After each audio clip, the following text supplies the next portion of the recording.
আসসালামু আলাইকুম, কেমন আছেন সবাই? মোসাক পিঠা কতটা জালিযুক্ত, এভাবে খুব সহজে আপনারা বানিয়ে দিতে পারবেন। এখানে আমি একটা পাত্রের মধ্যে চিনি দিয়ে দিচ্ছি এক কাপ। এটা আমি ক্যারামেল করে নিব। সুগার জলটা আমি মিডিয়াম করে রেখেছি। এরকম যখন কালার হবে আমি এবার পানি দিয়ে দিচ্ছি। যখন পানি এরকম দানা হয়ে যাবে এটা আমি একটু গরম করে শিরা করে দিব। এবার একটা বাটির মধ্যে 3টা ডিম নিয়ে দিচ্ছি। দিয়ে দিচ্ছি কনডেন্স মিল্ক 3 টেবিল চামচ। 3 টেবিল চামচই লাগবে 3টে ডিমের জন্য, পরিমাণ মতো দিতে হবে। এবার একটা হ্যান্ড উইচের সাহায্যে আমি মিক্স করে দিয়েছি। এবার একটা ছাঁকনির সাহায্যে ময়দা দিয়ে দিচ্ছি 1 কাপ। আধা কাপ কর্নফ্লাওয়ার, বেকিং পাউডার আধা চা চামচ, বেকিং সোডা এবার ছেড়ে নিয়েছি। এবার মিক্স করে দিব। ব্যাটারটা এরকমই হবে। ক্যারামেল যে একটা সিরাপ রেডি করেছি এই সিরাপগুলো আমি দিয়ে দিচ্ছি। এবার আমি মিক্স করে নিব। মিক্স করা হয়ে গেছে।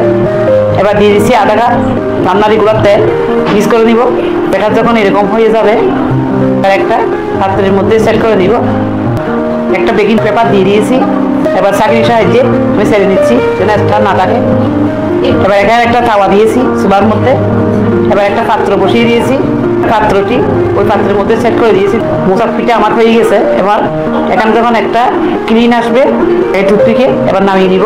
নামিয়ে নিয়েছি। এবার একটা ছুরির সাহায্যে কেটে নিচ্ছি। প্লেটের মধ্যে নিয়ে নিলাম। বেকিং পেপারটা আমি উঠিয়ে দিচ্ছি। এবার আমার পছন্দ মতো আমি কেটে নিব। দেখুন কতটা সফট। আপনারা এইভাবে খুব সহজে মোসাক পিঠা বানিয়ে দিতে পারবেন। আপনাদেরও এই পিঠাটি অনেক ভালো লাগবে। আমার এই ভিডিও যদি ভালো লাগে লাইক দিবেন, শেয়ার করবেন, ফলো করবেন। ইউটিউব থেকে দেখলে সাবস্ক্রাইব করবেন। একবার হলো বানিয়ে দেখবেন। দেখুন কতটা মজা হয়, কতটা জালিযুক্ত, একদম সফট। আশা করি সবাই ভালো থাকবে। আল্লাহ হাফেজ।